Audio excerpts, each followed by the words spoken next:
Il-Gvern ida il-Viżjoni Soċjali għal Malta għall-2035 bilan li jidentifika, jippjana u jilqa għall-isfidi soċjali ta' snin li ġejjin. Dan tħabbar mill-Ministru għall-Politika Soċjali u Drittijiet tat-Tfal Michael Falzon waqt konferenza tal-aħbarijiet li fiha tnieda id-dokument ta' din l-istrateġija bit-tema Insawru il-futur tas-soċjetà tagħna.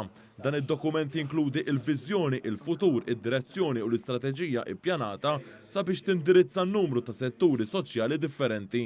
Dawn jinkludu il-faqar u l-esklużjoni soċjali, il-familji, it-tfal, iż-żgħażagħ, l-anzjanità, il-vizzi, persuni b'diżabilità u l-immigrazzjoni fost oħrajn. Id-Direttur Ġenerali fih dan il-Ministeru għall-Politika Soċjali, Denise Fiorentino, qalet li din il-viżjoni tipproponi żieda ta' servizzi soċjali, aktar kampanji ta' għarfien u ħidma sabiex tissaħħaħ il-bażi tal-politika tal-Gvern fil-qasam soċjali.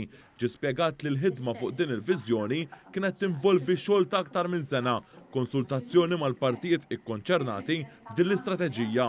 Inkluda wkoll li jsiru numru ma' focus groups ma' gruppi speċifiċi dawn kienu tfal, iż-żgħażagħ, l-anzjani u persuni b'diżabilità. Wara li rċevejna l-feedback minn dawn il-gruppi wkoll għamilna abbozz li ħareġ għall-konsultazzjoni pubblika aktar kmieni din is-sena. Il-Ministru Michael Falzon qal li permezz ta' dan id-dokument il-Gvern qed juri id-direzzjoni f'dan is-settur fis-snin li ġejjin. Hawnhekk qegħdin nidentifikaw fejn nixtiequ naraw is-soċjetana fl-2035. Ma jfissirx imma li mhux se jkun hemm tibdil, li mhux forsi naqbdu toroq differenti jew paralleli, l-importanti li sa dak iż-żmien naslu fil-mira id-destinazzjoni finali.